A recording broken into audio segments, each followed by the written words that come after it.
வணக்கம், இது அறுசுவையும் ஆரோக்கியமும். இன்னைக்கு நம்ம சேனல்ல ரொம்ப டேஸ்டியான நல்ல முறுமுறுன்னு இருக்கக்கூடிய ராகி தட்டை எப்படி பண்றது அப்படின்னு பார்த்துடலாம். இது ரொம்ப சுலபம்.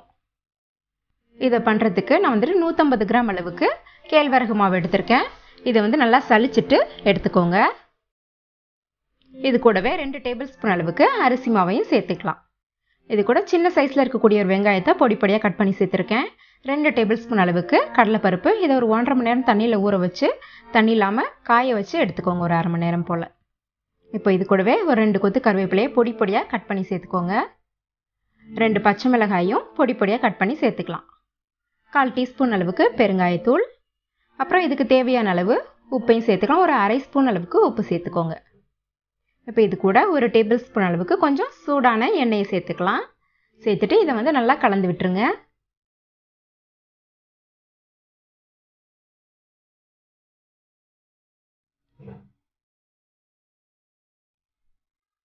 நல்லா கலந்தாச்சு. இப்போ இது கூட கொஞ்சம் சூடான தண்ணியை சேர்த்துக்கலாம். சேர்த்துட்டு நம்ம முறுக்கு மாவு எல்லாம் இருக்கும் இல்லையா, அந்த பதத்துக்கு இந்த மாவு நல்லா பிசைஞ்சு எடுத்துக்கணும்.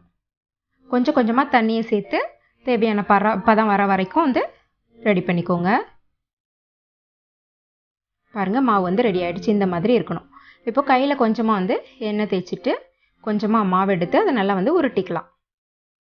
உருட்டிட்டு உள்ளங்கையில் வச்சு அப்படியே அந்த தட்டை மாதிரி அப்படியே நல்லா அழுத்தி நல்லா முடிஞ்ச அளவுக்கு மெல்லிசாக ரெடி பண்ணிக்கோங்க. இதில் நீங்கள் நடுவில் ஓட்டையும் வேணால் போட்டுக்கலாம். பிளாஸ்டிக் ஷீட்டு அப்புறம் வாழை இலை எதை வேணாலும் நீங்கள் இந்த தட்டை செய்யறதுக்கு பயன்படுத்திக்கலாம். இங்கே பாருங்கள், இந்த மாதிரி ரெடி பண்ணி வச்சுக்கோங்க எல்லாத்தையும். நம்ம கையிலேயே கூட இந்த மாதிரி பண்ணிடலாம். ரொம்ப ஈஸியாக இருக்கும். இப்போ இதை பொரிக்கிறதுக்கு நான் எண்ணெய் வச்சுருக்கேன். எண்ணெய் சூடானதுக்கப்புறம் நம்ம ரெடி பண்ணி வச்சுருக்க இந்த தட்டை எல்லாத்தையுமே ஒன்று ஒன்றா இதில் சேர்த்துடலாம். ஓரளவுக்கு தீ கொஞ்சம் மிதமான சூட்டில் இருக்கிற மாதிரி பார்த்துக்கோங்க. இது ஓரளவுக்கு நல்லா வெந்துடுச்சு அப்படின்னா அப்படியே அந்த எண்ணெயில் அப்படியே மிதந்து மேலே வர ஆரம்பிச்சிடும். இந்த பபிள்ஸ் எல்லாம் நிற்கிற வரைக்கும் நம்ம இதை திருப்பி விட்டு 2 பக்கமும் திருப்பி விட்டு வேக வச்சு எடுத்துக்கணும். நல்லா ஆறுனதுக்கப்புறம் பார்த்தீங்கன்னா நல்லா மொறுன்னு இருக்கும். அப்பப்போ இந்த மாதிரி திருப்பி விட்டுருங்க.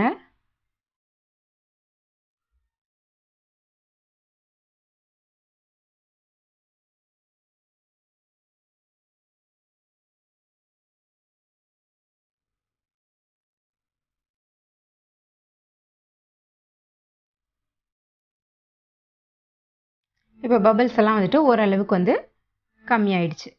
இப்போ இது நல்லா ரெடி ஆயிடுச்சு. இதை அப்படியே ஆயிலேருந்து வெளியில் எடுத்து வச்சுக்கலாம். அவ்வளோதான், சூப்பரான ராகி தட்டை ரொம்ப சிம்பிளாக ரெடி ஆயிடுச்சு. நீங்களும் இதை ட்ரை பண்ணி பாருங்கள். இந்த வீடியோ உங்களுக்கு பிடிச்சிருந்ததுன்னா மறக்காமல் நம்மளோட சேனலை சப்ஸ்கிரைப் பண்ணுங்கள்.